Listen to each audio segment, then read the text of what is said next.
The crowd erupted in laughter. Some clapped mockingly, others whispered behind their palms, shaking their heads as she stood before the dusty old altar. It wasn't a church. No, her wedding was taking place under a mango tree, with rickety plastic chairs arranged haphazardly for the few guests who dared to attend. Adana swallowed hard, gripping the bouquet of wilted flowers in her trembling hands. This was supposed to be the happiest day of her life. Instead, it had become a public spectacle. After everything your parents did for you, this is the man you chose? Someone scoffed from the crowd. Her father, Chief Okonkwo, stood at a distance, his face like carved stone, his usually proud eyes filled with disappointment. Beside him, her mother sobbed into a handkerchief, refusing to look in Adana's direction. This is madness, her uncle barked, stepping forward. You rejected the rich suitors who came for your hand and chose this? A man who can barely feed himself. Adana's husband-to-be, Emeka, stood beside her, his jaw clenched. He was not dressed in fine agbada like the wealthy men her family had once paraded before her. His simple, neatly pressed attire showed that he had come with nothing but love and dignity. The priest cleared his throat awkwardly. Shall we proceed? A sharp, cold silence fell over the gathering. Then, her father turned his back on her. If you go through with this, Adana, you are no longer my daughter. Her mother let out a pained wail.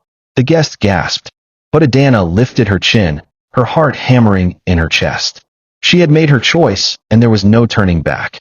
The sun dipped lower in the sky, casting a golden glow over the village square as the last of the wedding guests dispersed. Some left shaking their heads, others still muttering about Adana's foolishness. But the laughter, the whispers, and the mocking stares no longer mattered. What mattered was that she had chosen love. Yet, as she stood with Emeka outside his small, mud-walled house, a wave of uncertainty crept over her. The house was nothing like her father's mansion, where chandeliers sparkled from high ceilings and servants waited at every corner.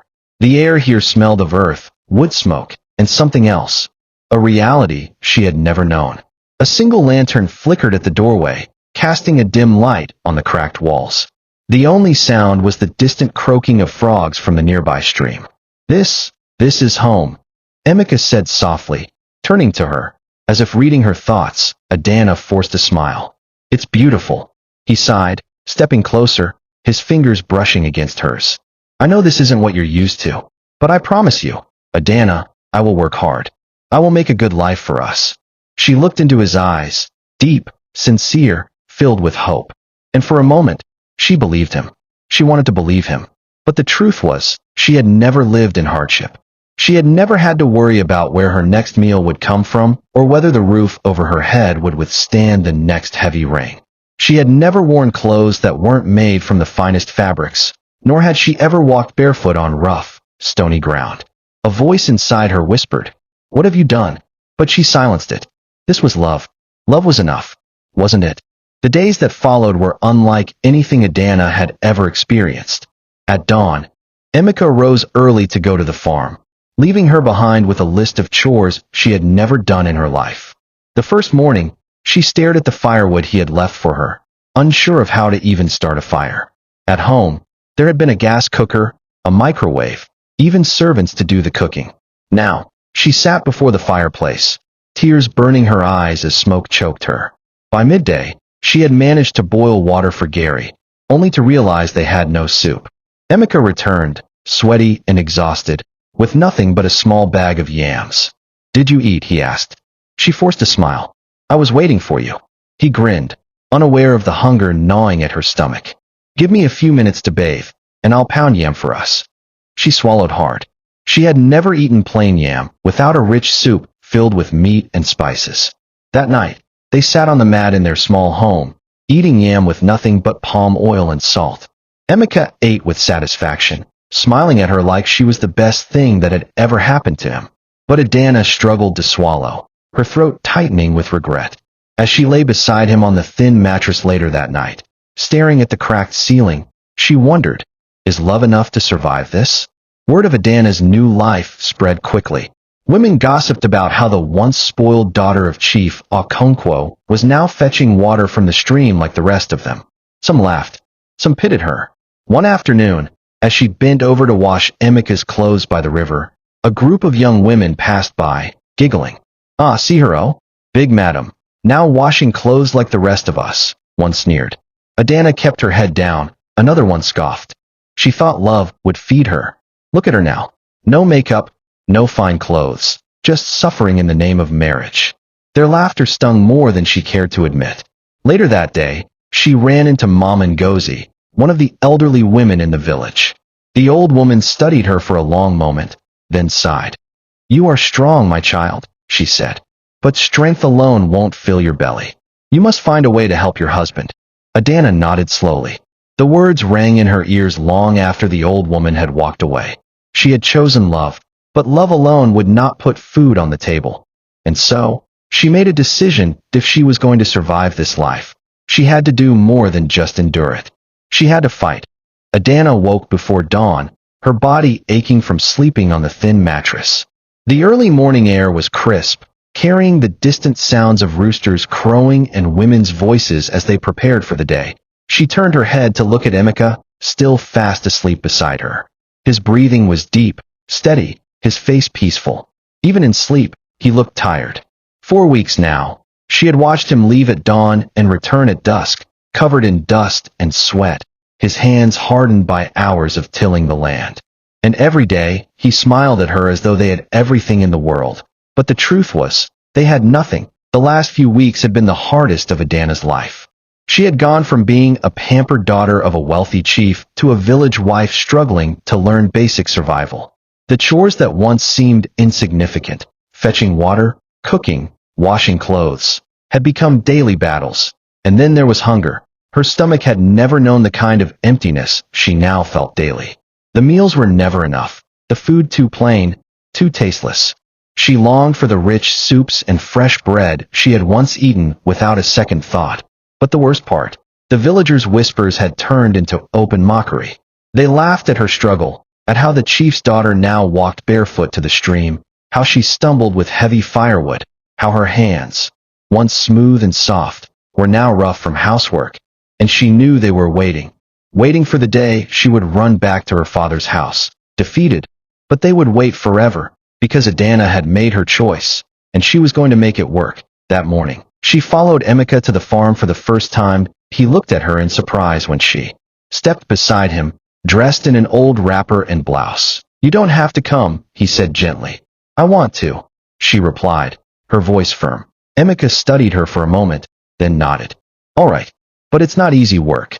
They walked together to his small farmland, a stretch of land filled with rows of cassava and yam, surrounded by thick bushes.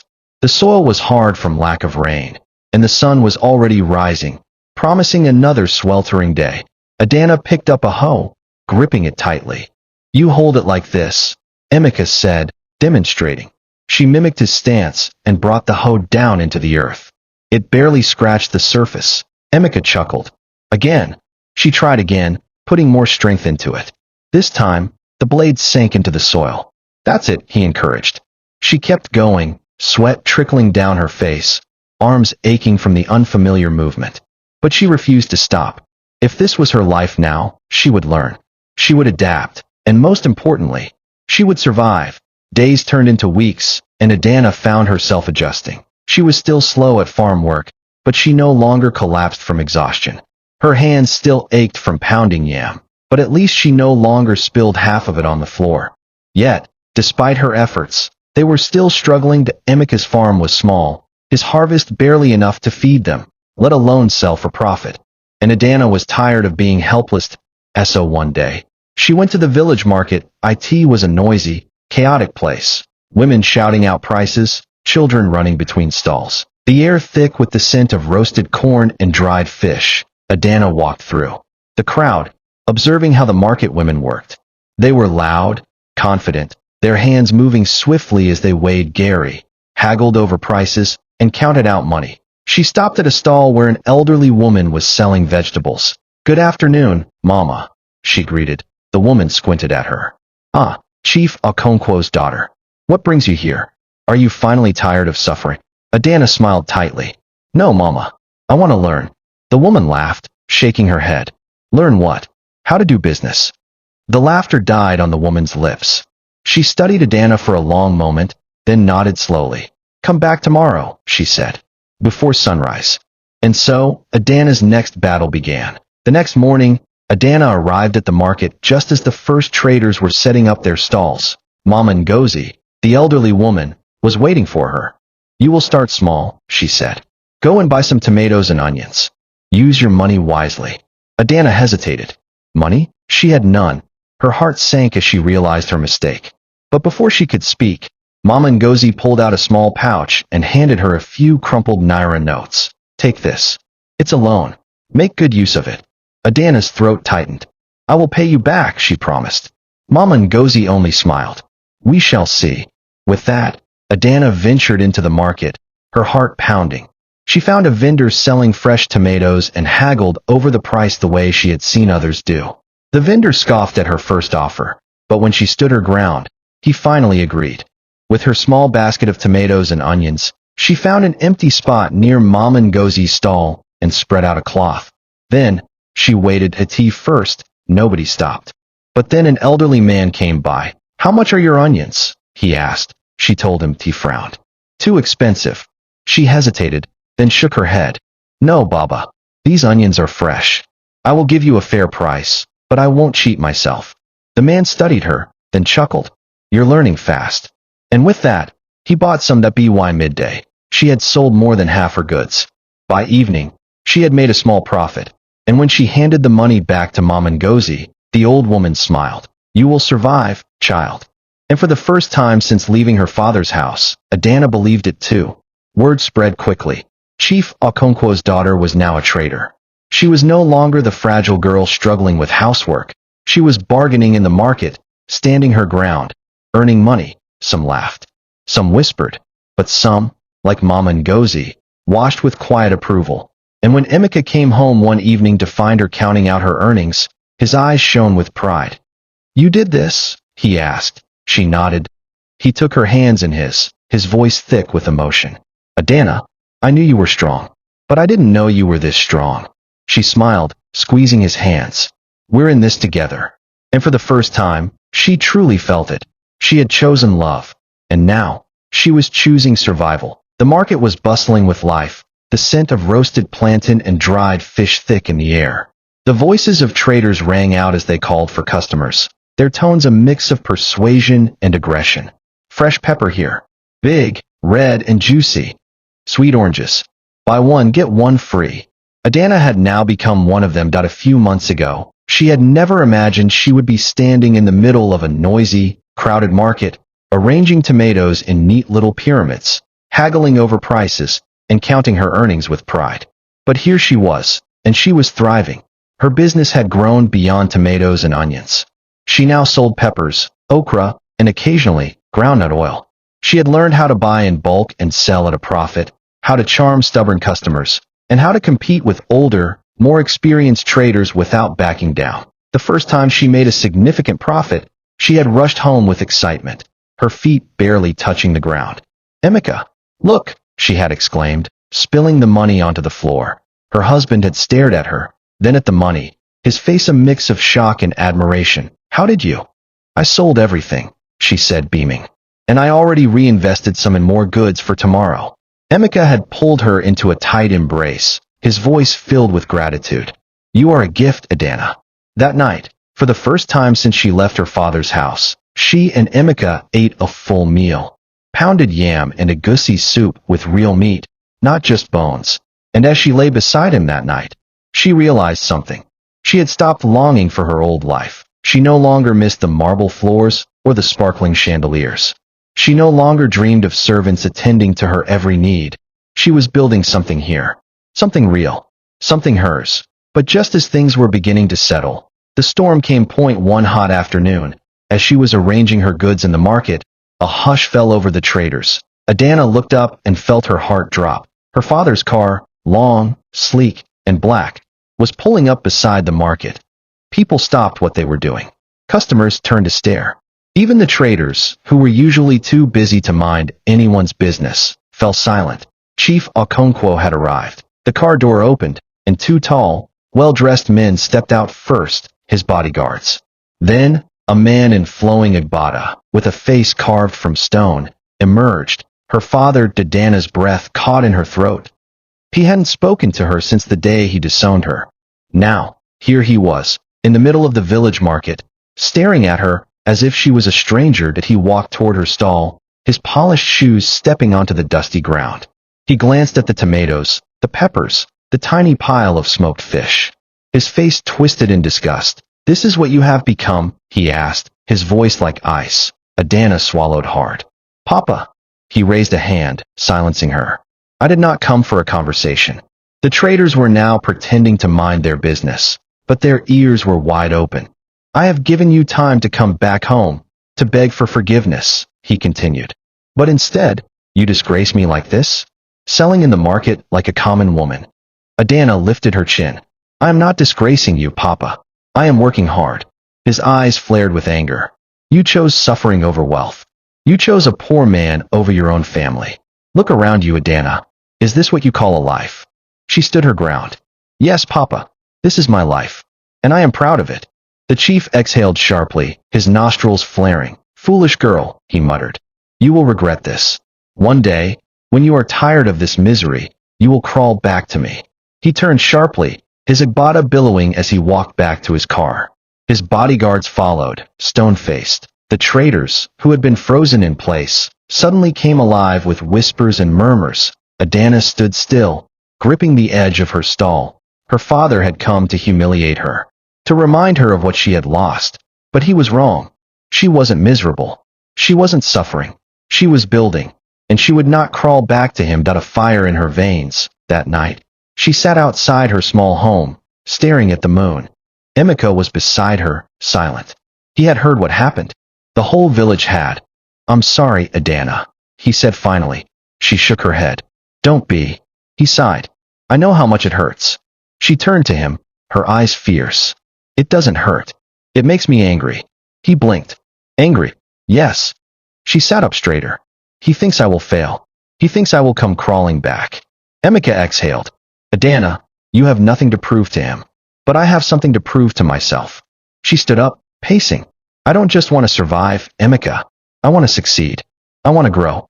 I want to do something bigger." Emeka watched her carefully. "What are you saying?" She stopped, eyes blazing. "I want to expand my business." He smiled, shaking his head. "You are incredible, Adana." She grabbed his hands. "Promise me something. Anything. No matter how hard it gets, no matter what people say, we will never give up. We will build a life so good that even my father will have no choice but to respect us." Emeka gripped her hands tightly. "I promise." And that night, under the moonlit sky, Adana made a silent vow. She would not just survive. She would thrive. She would build an empire from the ground up, and one day soon, her father would look at her and realize the mistake he had made. But by then, it would be too late. The market was alive with its usual chaos, but Adana was no longer just another struggling trader. She was a woman on a mission. The day after her father's humiliating visit, she had awakened with a renewed sense of purpose. If he thought she would crumble under his rejection, he was wrong. She would turn his scorn into fuel, his doubt into motivation. And so, she doubled her efforts. She was no longer just selling tomatoes and onions. She started waking up before dawn to travel to the bigger town markets, where she could buy in bulk at cheaper prices. Instead of just selling from her small stall, she began supplying other market women, earning a little profit from each sale. Within months, she had grown from a single trader to a supplier. The whispers in the village changed. "She is not just surviving, oh, she is doing well. Did you hear? Adana now supplies even the wealthier women in town." Chief Okonkwo must be furious. He thought she would crawl back, but see how she is prospering. But Adana had no time for gossip. She was too busy building her business, too busy dreaming bigger. One day, as she was arranging her goods at the market, a man approached her stall. He was tall, muscular, and had the presence of someone who commanded attention. "Are you the one they call Adana?" he asked. She wiped her hands on her wrapper and looked up. "Yes, I am." He nodded, looking around at her goods. "I hear you are one of the best traders in this market." She raised an eyebrow. "Who wants to know?" The man chuckled. "My name is Ozo. I am one of the biggest yam merchants in the next town. I supply traders across villages, and I am looking for reliable partners. Adana's heart skipped a beat. A partnership? This was exactly what she needed to expand. Ozo leaned in slightly. I have a proposal. If you can handle bulk sales, I will supply you with the best yams at a discounted price. You sell in this market, and we both profit. Adana's mind raced. This was a golden opportunity, but it was also a risk. Could she handle such a large operation? Could she manage the logistics, the storage, the competition? She took a deep breath. Yes, she said. I can handle it. Ozo studied her, a small smile playing on his lips. Good. We will start small. I will bring a test supply tomorrow. And just like that, Adana's business reached a new level. She was no longer just a market woman. She was a businesswoman. But success in business always comes with enemies, and hers were watching. The market was ruled by the older traders, women who had been selling for decades, who controlled the flow of goods and the prices. To them, Adana was a young girl who had no place in their world. And now, she was rising too fast. One afternoon, as she was closing up for the day, she was approached by three of the most influential market women, Mama Ebra, Mama Chica, and Mama Ifioma. They stood before her stall like a wall, their faces unreadable. Adana, Mama Ebra said slowly, her tone too polite to be genuine. We have been watching you. Adana wiped her hands and folded her arms. Is there a problem, Mama? Mama Chica sniffed. You are stepping on too many toes. Mama Ifioma narrowed her eyes. We run this market. We decide who prospers and who doesn't. And right now, you are making too much money without our blessing. Adana raised her chin. I am not stealing from anyone, Mama. I am working hard. Mama Ebra smiled coldly. That is not how things work here. If you want to continue selling, you will start paying us a share of your profits. Adana's hands clenched into fists. Extortion. That's what this was. She had heard of it before. How the older traders controlled the younger ones through fear. But she was not afraid. She took a deep breath and met their gazes. No, the three women exchanged glances, clearly not expecting her to refuse. Mama Ifioma's lips curled. You are making a mistake, girl. Mama Chica shook her head. We will see how long you last. And with that, they walked away. Adana's hands trembled, but she refused to let fear take root. She had worked too hard to be bullied. And if they wanted a fight, she was ready. The next morning, everything changed. When Adana arrived at the market, her stall was in ruins, her tomatoes were smashed, her baskets overturned, her goods scattered across the muddy ground. That a crowd had gathered, murmuring in low voices. Adana stared at the destruction, rage and pain burning inside her. Then, from the corner of her eye, she saw Mama Ebra and her group standing nearby, watching, smirking. Adana felt her blood boil. She wanted to scream. She wanted to fight. But she took a deep breath and did something that shocked everyone. She picked up the scattered goods, wiped them clean, and started setting up her stall again. Right there, in front of everyone. The market women gasped. She is still selling? She should go home and cry. But Adana ignored them. She worked with a determination that shook even her enemies. And then, something unexpected happened. Other traders, women who had also been bullied, started coming forward to help her. An elderly woman handed her a fresh basket of tomatoes. Another trader gave her some peppers. A young girl rushed to fetch water to clean the stall. One by one, people rallied around her. And by midday, Adana was back in business, stronger than before. Mama Ebra and her group watched in silence, their victory crumbling before their eyes. Adana had won this round, but she knew the war was far from over. That night, as she sat outside with Emika, she exhaled deeply. They will come again, she said. They won't stop. Emika nodded. Then we must be ready. She looked at him, fire in her eyes. I don't just want to survive this fight, Emika. I want to change everything. He frowned. What do you mean? She took his hand. I want to make sure no other woman in this market is bullied again. I want to unite the younger traders. I want to create something bigger, something powerful. Emika stared at her, admiration shining in his eyes. You are not just a businesswoman, Adana. You are a leader. She smiled, squeezing his hand. Then it's time I start acting like one. And with that, she set out to do the impossible. Change the way things had always been. But she had no idea that her fight was just beginning. Because her greatest challenge was yet to come. The night air was thick with the scent of burning firewood and roasted corn. The village was quiet. save for the distant laughter of children and the occasional bark of a restless dog. But in Adana's small home, there was no laughter, only quiet determination. She and Emeka sat on the floor, their eyes locked in deep conversation. A single lantern flickered between them, casting long shadows on the mud walls. "We cannot win by fighting them the way they fight us," Emeka said, his voice low but firm. Adana exhaled, rubbing her temples. "Then how do we win?" Emeka leaned forward. "By being smarter. By being strategic." She nodded slowly, understanding his point. The older traders, Mama Ebra and her group, ruled the market through intimidation. They had the numbers, the influence, and the loyalty of the market authorities, but they did not expect resistance, and certainly not a revolution. Adana glanced at the small pile of money she had saved from her sales. It wasn't much, but it was enough to start something new. "We will build a network," she said, the idea forming in her mind as she spoke.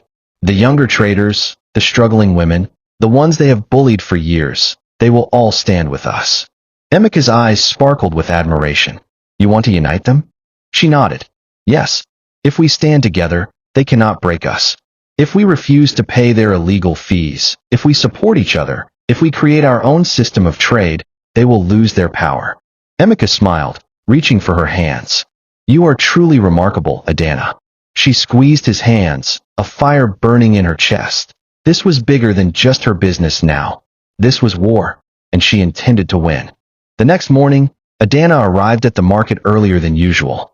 The air was still cool, and the ground was damp with morning dew. She walked through the market, observing, thinking. Then she began point one by one. She spoke to the younger traders, the ones who had been extorted, threatened, or bullied into submission.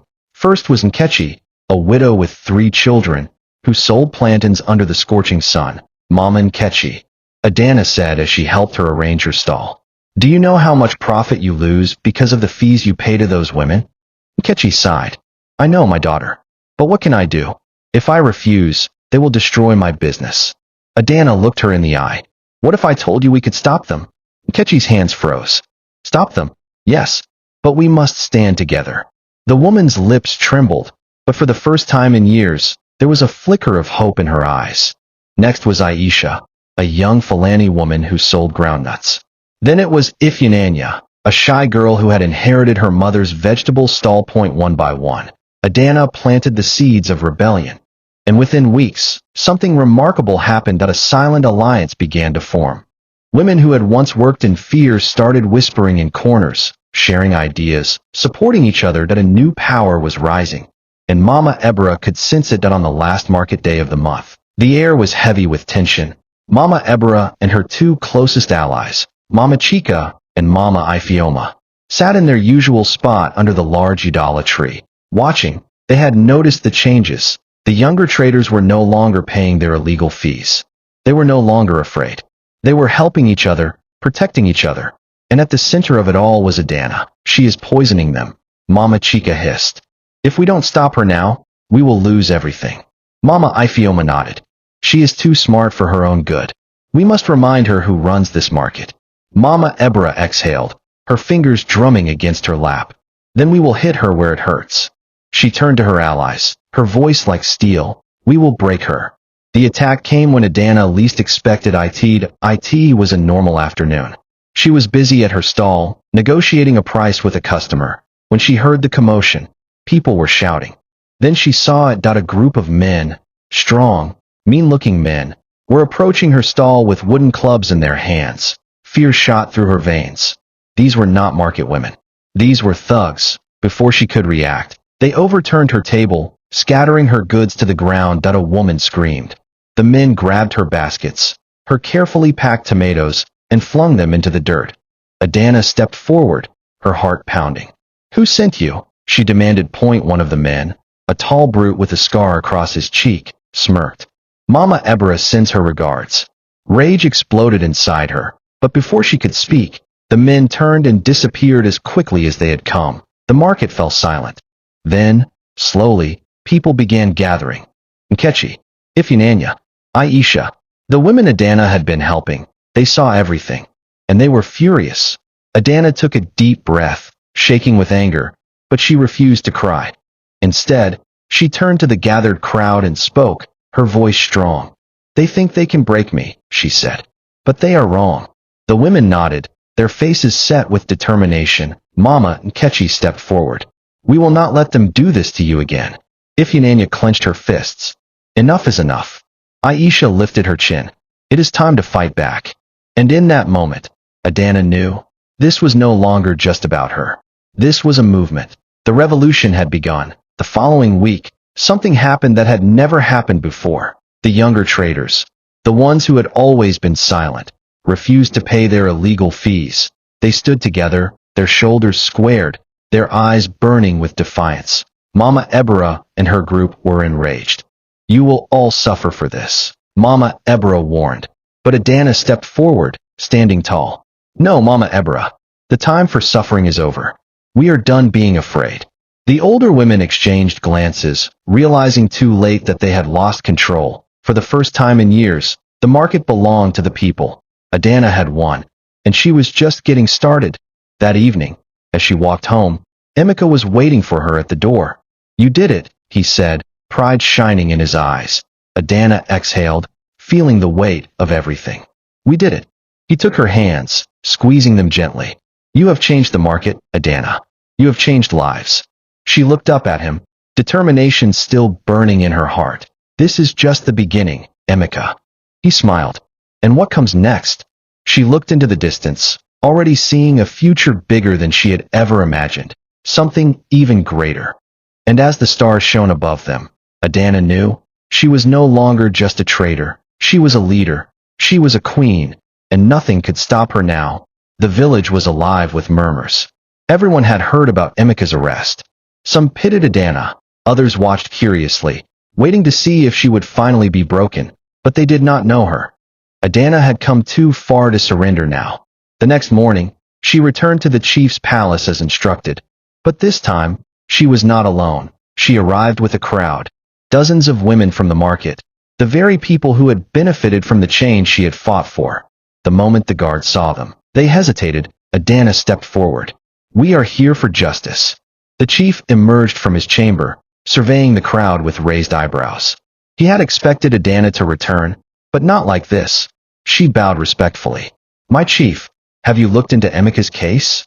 The chief studied her for a long moment. Then, he sighed and turned to his guards. "Release him." A gasp rippled through the crowd. Adana's heart pounded as she watched Emeka step out of the compound, his face weary but unbroken. The moment their eyes met, tears pricked her eyes. She rushed to him, throwing her arms around him. The crowd erupted in cheers. Justice had won. Mama Ebra's influence had finally been defeated. The market had changed, and the people knew it. With Emeka's release, Mama Ebra's grip on the market was shattered. Her allies began to distance themselves, fearful of being dragged down with her. And when the chief publicly condemned her for manipulating justice, her reign was over. One by one, the women she had bullied turned against her. By the end of the week, she was left with nothing. She had spent years ruling by fear, but now, she was the one who feared the people. Adana did not gloat. She had not fought for revenge. She had fought for change, and she had won. Months passed, and the market flourished under the Women's Market Council. Prices were fair, women helped each other, and no one ruled by intimidation. Adana and Emeka thrived, not just in business, but in love. They had faced storms together, and they had survived. One evening, as they sat outside their small home, watching the sunset, Emeka took her hand. "You changed everything," he whispered. She smiled. "No, Emeka, we did." He kissed her forehead, and they sat in peaceful silence. The morning was peaceful, the kind that carried the scent of new beginnings. Adana was in the market, overseeing the day's trade, when a familiar figure appeared at the entrance. Her heart nearly stopped. It was her father. The once proud man who had disowned her now stood before her, his face lined with regret. The market women fell silent, watching that he took slow, deliberate steps toward her, each one carrying the weight of years lost. When he finally stood before her, he hesitated. Then, to the shock of everyone, he fell to his knees. "Adana," he said, his voice thick with emotion. "My daughter, forgive me." Gasps rippled through the market. Adana's throat tightened. She had imagined this moment many times, But never like this. Tears welled in her eyes. Papa! He shook his head, looking at the ground. I was blinded by pride, by wealth, by the expectations of men. I cast you away because I thought love was not enough. But I was wrong. His voice broke. You have built something greater than money. You have built respect, honor, legacy. And he swallowed hard. I lost my daughter because of my foolishness. The silence was deafening. Adana felt the weight of her father's words settle in her heart. She had waited years to hear them. Slowly, she stepped forward. Papa, she whispered, kneeling beside him. His eyes met hers, filled with unshed tears. Then, in a moment that no one had expected, she embraced him. The market erupted into cheers that it was not just a reconciliation, that it was a victory. That evening, Adana sat outside her home, her father beside her. Emeka prepared food while the children played nearby, their laughter filling the air. Her father watched them quietly, then turned to her. I was wrong about him. Adana smiled. Yes, Papa, you were. He sighed, shaking his head. And yet, he still welcomes me like a son. Because love, Papa, is not about wealth. It's about the heart. Her father nodded, taking her hand in his. You taught me that. For the first time in years, Adana felt truly whole. She had fought for love, she had fought for justice. And in the end, she had won back not just her dignity, but her family. As the sun dipped below the horizon, she closed her eyes and whispered, This is true wealth.